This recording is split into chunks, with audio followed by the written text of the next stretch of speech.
We have got two teams heading in completely opposite directions heading into the final week of the season.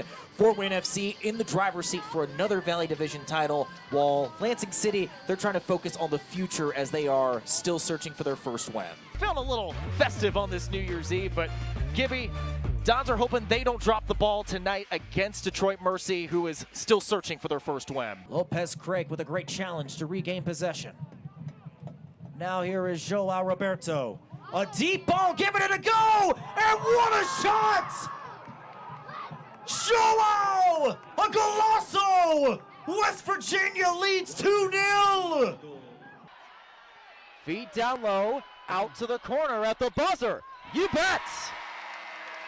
Lily Carmody giving Butler a 2-point lead at the buzzer. Coming the other way, it's Bello. The lob and the finish! The Ant-Man does it again. Anthony Roberts. Back heel flick. Romero tries to thread the needle. Follow through. It's Anderson again. Runners at second and third with 2 outs. This is a big moment for the freshman. Carter crushes it to left field, all the way to the track, and it is gone! She answers. What a big moment for that freshman to get the Dons on the board here. Jones can't connect that time. And McGuff comes up with a rebound. Carter, quick action down low, but it's too strong. It's one area of Carter's game where she is trying to continue to work on. We've seen how strong she is defensively. The offense is still a work in progress. Yeah, but she is getting a lot of great looks. We see Butler going to her a lot. She has a matchup that they really like right now. Williams tees it up for 3. That one no good. Just a 25% three-point shooter. And it's probably a reason why she was left that wide open. I want to see the Bulldogs try and get the ball back to Carter again. We talked about maybe her offensive struggles, but she's been getting the right looks to keep going there. She has a very good matchup right now. McGuff, another triple. That one too strong. Fight for the loose ball, and Zeenstra comes up with the offensive board. Carter doing the dirty work down there on the offensive glass, generating a second possession for the Bulldogs. About Zeenstra, just a strong presence off the bench in this one. Well, Carmody trying to attack. And a foul going against Indiana State with less than 6 minutes to go until halftime. Basically a hockey shift coming up offensively. Makaluski, Strandy, and James coming back into the ball game for Butler. We saw a really good inbound set in the first quarter as another sub will come on for Indiana State. We saw a really good set for the Bulldogs in the first quarter where they generated a wide open look. Maybe we'll see something of that again, trying to work maybe a little bit more to the perimeter, get an open three-point shot. Norman finds McGuff. Well, another substitution as Davina Smith checks in for the first time for Indiana State. Here's Strandy. Feed down low to James. 6 to go on the shot clock. And McGuff gets called for traveling as she gets tangled up on that lane. Yeah, kind of in that in-between of should I pass, should I go to the lane, picked up her dribble, took one extra step there, gives the ball back to the Sycamores, who desperately are going to need to find some points. They are 0 of 4, their last field goals, and have been on a scoring drought of over 3 minutes. Butler has extended the lead to 7 in that frame, so Indiana State needs to get on the scoreboard and fast. McGuff being hounded by Makaluski. Now White attacks. Tough take, but gets her own miss. McGuff left open for 3, and she can't capitalize. Good hustle that time by White, getting not 1 but 2 offensive rebounds, and she's rewarded for it by drawing a foul. Yeah, great job there by Savannah White. As we see here, she's fighting on the offensive glass. She picks it up. Carson Norm with a little bit of a bump. And Carson Norm will pick up her second foul as White draws it, and Indiana State will now get a side out. Here's Smith. Takes the hard screen from White, and Smith with an instant spark off the bench to end the 7-0 run. White not afraid to be physical there. We saw her on the offensive glass there with a hard screen on Makaleski, but frees up her teammate there for a bucket, and Indiana State finally finds one to go through the hoop. Here's Janes against Williams, and Janes rattles in the jumper. Sydney Janes with her first point, the 8th different player to score for the Bulldogs in this one. Williams trying to answer back, and she does. Starting to see some shots fall now. The lid on the basket has slowly started to be risen here.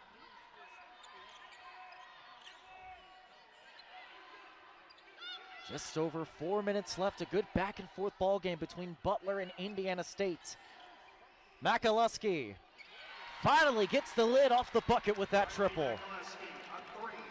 And hopefully that is a sign of things to come. The sharpshooter with her first triple of the evening. Here comes Traore now. Just outside the 18, and a great tackle by Kaipov. Kaipov not out of trouble yet, and he finally outlets it to Baker. You see, once again, like, it's a good touch, but then, like, it's Reed and Thiago around him. It's going to be easy for them. And again, you see the youth versus experience that time. Two guys who have been with this club for years now, and a guy like Baker who was coming off his sophomore season at Saginaw Valley. Uma tangled up around the 18. It's inside the box. That should be inside the box. We'll see if that's a penalty kick, but it appears Wante is going to place it just outside the 18. Have to get like a credit card out. It's probably that razor thin of a margin.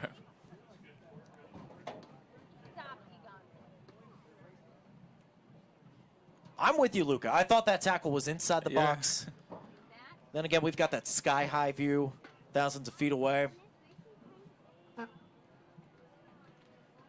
So Anthony Hernandez and Nishimura will be the ones to take this set piece. Nishimura's done a great job of creating some opportunities on these chances. Straight line drive, Uma! Great header, but it's deflected out. Amazing chance for Fort Wayne again.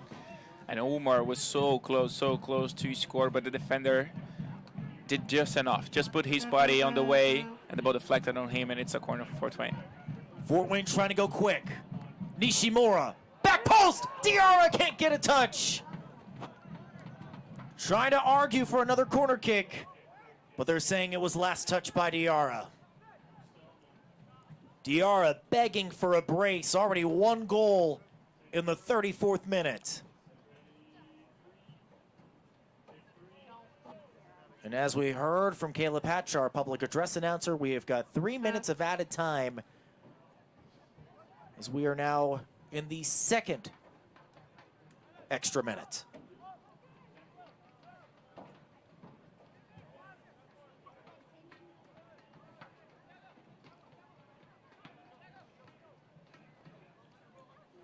So here comes Traore. Scored a couple of times last season, has yet to score this summer with Fort Wayne. Hernandez trying to feed it ahead. Or maybe try to take matters into his own hands. Nonetheless, it's another goal kick.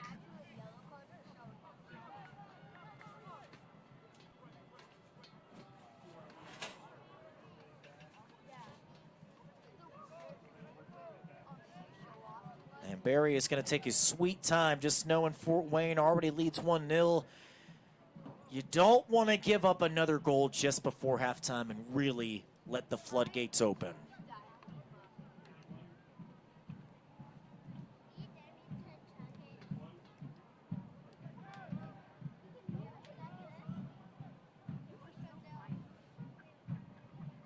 Dalmino wins that challenge.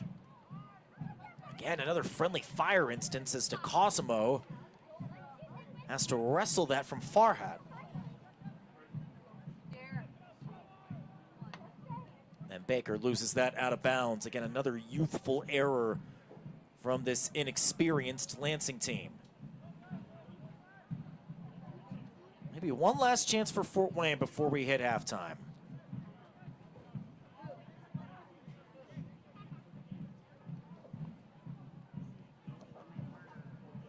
So here comes Hernandez and Uma.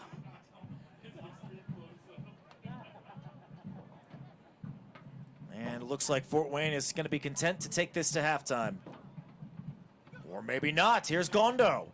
Timing it up for Traore. Diarra's lurking at the center pitch. Traore, cross, back of the net! There's the FAU connection. Traore to Diarra, and he's got himself a brace.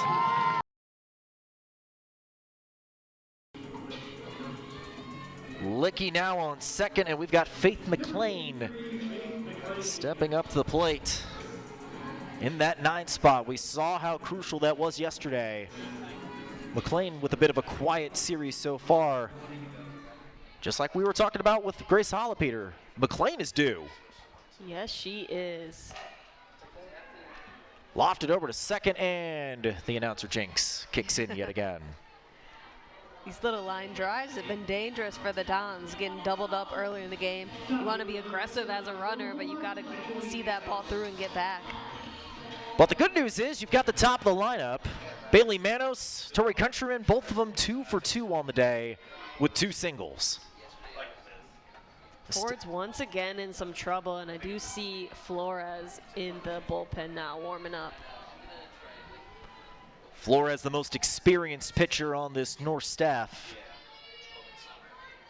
One of the handful of seniors for Coach Jarek's crew.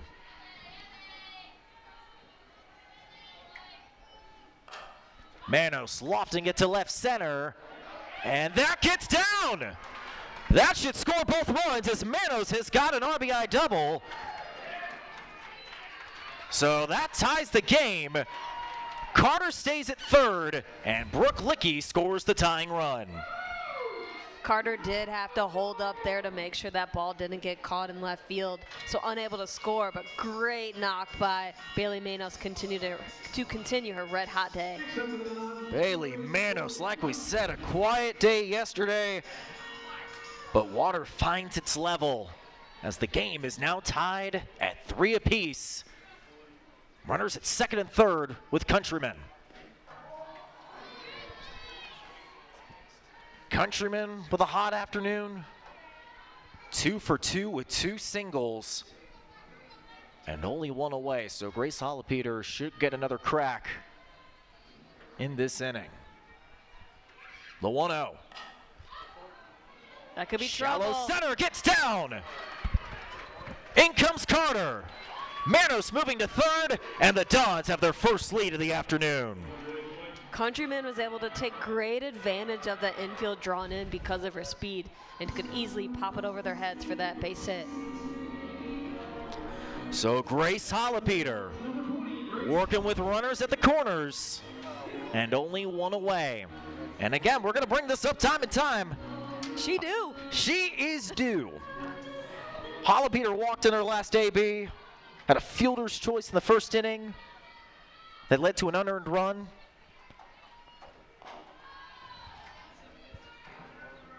And here's the thing with Hollipeter that Coach Bowman really loves about her. She just has such a high IQ. It's almost like having a player's coach out on the field. And that is just so important as your catcher.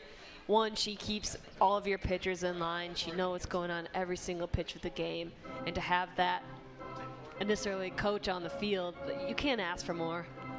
Always going to Coach Bowman, the rest of the batters in this lineup, just talking about small little tweaks.